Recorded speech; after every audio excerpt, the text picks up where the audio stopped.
ખેડૂત ભાઈઓ, આજે આપણે વાત કરીશું કે પીએમ કિસાન સન્માન નિધિ જે 22મા હપ્તાની તારીખ આવી ગઈ છે. તો 22મો હપ્તો કઈ તારીખે આવશે તે આ વિડીયોમાં આપણે જાણીશું. અને 100% તારીખ આવી ગઈ છે. અને ખેડૂતોને જે 2000 રૂપિયાનો હપ્તો આપવામાં આવતો તેના બદલે હવે 4000 રૂપિયા આપવામાં આવશે. તો 4000 રૂપિયા કઈ રીતે આપવામાં આવશે તે આ વિડીયોમાં આપણે સંપૂર્ણ માહિતી લેવાના છીએ. અને જો તમે અમારી ચેનલમાં નવા હો તો ચેનલને લાઇક, શેર અને સબસ્ક્રાઇબ કરી દેજો અને બેલ નોટિફિકેશન ઓન કરી દેજો, જેથી અમારો વિડીયો સૌપ્રથમ તમને પહેલા પહોંચી જાય. તો વિડીયો ચાલુ કરીએ. વાત કરીએ તો પીએમ કિસાન સન્માન નિધિ યોજના 2000ના હપ્તા મેળવવાના લાખો ખેડૂતો માટે સારા સમાચાર છે. સરકારે તેમની રાહ જોવી પૂરી કરી છે અને આ રકમ જાહેર કરી છે, જે સીધી તેમના બેંક ખાતામાં ટ્રાન્સફર કરવામાં આવી રહી છે. જો તમને પીએમ કિસાન વિશે સંપૂર્ણ માહિતી મેળવવા રસ હોય તો આપણે આ વિડીયોમાં સંપૂર્ણ માહિતી લેવાના છીએ. જો આગળ વાત કરીએ તો 22મો હપ્તો થયો જમા. તો પ્રધાનમંત્રી કિસાન સન્માન નિધિ એટલે કે પીએમ કિસાન યોજના હેઠળ વાર્ષિક 3 હપ્તા સમાન આપવામાં આવે છે, જે 6000 રૂપિયા વર્ષમાં આપવામાં આવે છે. ખેડૂતોના ખાતામાં જે વાર્ષિકમાં 3 હપ્તા આપવામાં આવે છે તે 4 મહિનાના અંતરાળમાં બબે આપવામાં આવે છે. તેમ વર્ષના 6000 રૂપિયા ખેડૂતોની સહાય પૂરી પાડવામાં આવે છે. 21મો હપ્તો નવેમ્બર 2025માં જારી કરવામાં આવ્યો હતો. જે 21મો હપ્તો જે છે તે નવેમ્બર 2025માં જારી કરવામાં આવ્યો હતો.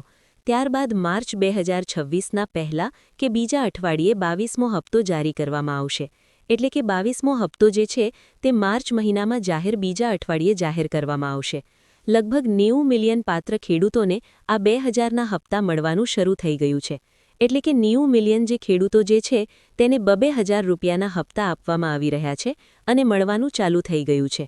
જો કે પીએમ કિસાન નોટ ગવર્મેન્ટ પર સંપૂર્ણ જાહેરાત હજુ પણ રાહ જોવાઈ રહી છે. જે પ્રધાનમંત્રી જે સન્માન નિધિ જે હપ્તા તમારે જે છે જમા થયો છે કે નથી થયો તે આ પીએમ કિસાન ગવર્મેન્ટ પર જઈને તમે ચકાસી શકો છો. આગળ વાત કરીએ તો ખેડૂતોની રાહનો અંત આવ્યો. લાખો ખેડૂતો કેવાયસી પૂર્ણ કર્યા બાદ અને તેમની બેંક વિગતો અપડેટ કર્યા બાદ બેચેન હતા.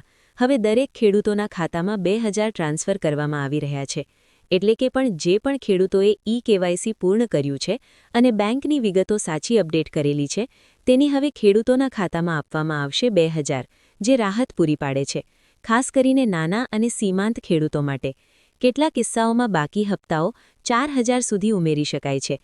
એટલે કે ખેડૂતોના ખાતામાં જે 21મો હપ્તો કેવાયસી નથી કરેલું અને જેને કેવાયસી નથી કરેલું અને એને 21મો હપ્તો નથી આવેલો તેને હવે કેવાયસી કરેલું હશે અને બેંકની વિગતો સાચી અપડેટ કરેલી હશે અને મોબાઈલ આધાર કાર્ડ સાથે મોબાઈલ નંબર લિંક હશે તો હવે ખેડૂતોને 21મો હપ્તો 22મા હપ્તા સાથે મળી જશે.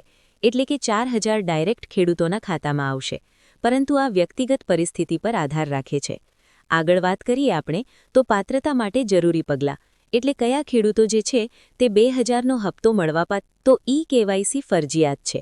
ખેડૂતોને પીએમ કિસાન પોર્ટલ પર ઓટીપી દ્વારા અથવા જીએસસી સેન્ટર દ્વારા બાયોમેટ્રિક કેવાયસી પૂર્ણ કરો, નહીં તો હપ્તો અટકી શકે છે. જે પણ હજી ખેડૂતોએ કેવાયસી નથી કર્યું તે પીએમ કિસાનના પોર્ટલ પર જઈ પીએમ કિસાન સન્માન નિધિનું જે વેબસાઇટ છે તેના પર જઈ ઓટીપી દ્વારા તમે અથવા તમારું નજીકનું જીએસસી સેન્ટર છે તમે ત્યાં જઈ અને બાયોમેટ્રિક દ્વારા કેવાયસી પૂર્ણ કરી શકો છો, નહીં તો તમારો હપ્તો અટકી શકે છે. આધાર કાર્ડ, બેંક લિંક એટલે કે આધાર કાર્ડ સાથે બેંક લિંક કરાવવું ફરજિયાત છે. આધાર કાર્ડ બેંક ખાતા સાથે લિંક થયેલું હોવું જોઈએ અને ડીબીટી સક્રિય એટલે કે ઓન થયેલું હોવું જોઈએ. જો તમારું આધાર કાર્ડ બેંક સાથે લિંક નહીં હોય અને ડીબીટી સક્રિય એટલે કે ઓન નહીં હોય તો તમારો હપ્તો અટકી શકે છે. આગળ વાત કરીએ તો જમીનના રેકોર્ડ. જમીન સોંપણી રાજ્ય સરકાર પાસેથી ચકાસવી જોઈએ કે જમીનના રેકોર્ડ જે છે તમારે જમીનના રેકોર્ડ સરકાર પાસેથી ચકાસી લેવા જોઈએ. આગળ વાત કરીએ તો સ્થિતિ કેવી રીતે તપાસવી. જે આ પીએમ કિસાન સન્માન નિધિ છે ત્યાં કેવાયસી જે છે ડીબીટી છે અને જમીન રેકોર્ડ છે તે કઈ રીતે તપાસવા. તો પીએમ કિસાન ગવર્મેન્ટ પર જઈને તમે મુલાકાત લઈ શકો છો અને લાભાર્થીનો જે વિકલ્પ પસંદ છે તે આ વિકલ્પ પસંદ કરવાનો રહેશે. આગળ વાત કરીએ આધાર નંબર, મોબાઈલ નંબર અથવા નોંધણી નંબર દાખલ કરવાનો રહેશે. આ લાભાર્થી સ્થિતિ પર તમે વિકલ્પ પસંદ કરીને આધાર નંબર પણ નાખી શકો છો, મોબાઈલ નંબર નાખી શકો અથવા તમારા જે નોંધણી નંબર દાખલ કરેલા છે ત્યાં નોંધણી નંબર દાખલ કરી શકો છો. ત્યારબાદ જે કેપ્ચા દાખલ કરવાનો રહેશે અને હપ્તાની સ્થિતિ તરત જ પ્રદર્શિત થઈ જશે.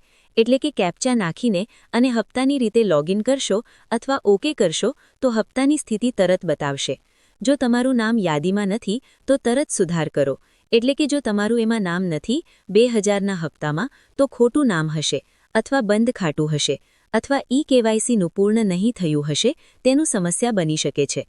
એટલે કે તમને આજે ઈ-કેવાયસી પૂર્ણ કરાવવું ફરજિયાત છે અને ડીબીટીઓવી ઓન સક્રિય હોવું જોઈએ અને જમીન રેકોર્ડ ચકાસણીની ફરજિયાત છે. તો મિત્રો, આશા છે કે તમને આ માહિતી સારી લાગી હશે અને મિત્રો, તમને આ વિડિયો પસંદ આવ્યો હોય તો વિડિયોને લાઇક અને શેર કરી દેજો. અને મિત્રો, તમે આ ઇન્ફો ગુજરાતી 25 ચેનલમાં નવા હો તો ચેનલને સબસ્ક્રાઇબ કરી દેજો. મળીશું આની નવી માહિતી સાથે. ત્યાં સુધી જય હિન્દ, જય ભારત.